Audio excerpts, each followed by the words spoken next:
Aisha, what is this? These are puffed rice. These are puffed rice. আমার মতো অধিকাংশ বাঙালিরই বৃষ্টির দিনের হালকা খাবার হিসেবে সবচেয়ে প্রিয় খাবার হচ্ছে এই মুড়ি।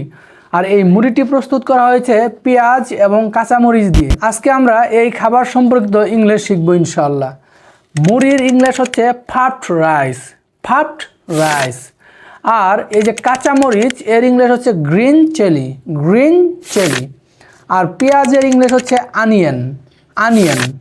তাহলে আমরা যদি এইভাবে বলতে চাই, অন দিস রেইনি ডে, এই বৃষ্টির দিনে I am having puffed rice, আমি মুড়ি খাচ্ছি with onion and green chilli, পেঁয়াজ এবং মরিচ দিয়ে অ্যাজ আ স্ন্যাক, হালকা খাবার হিসেবে।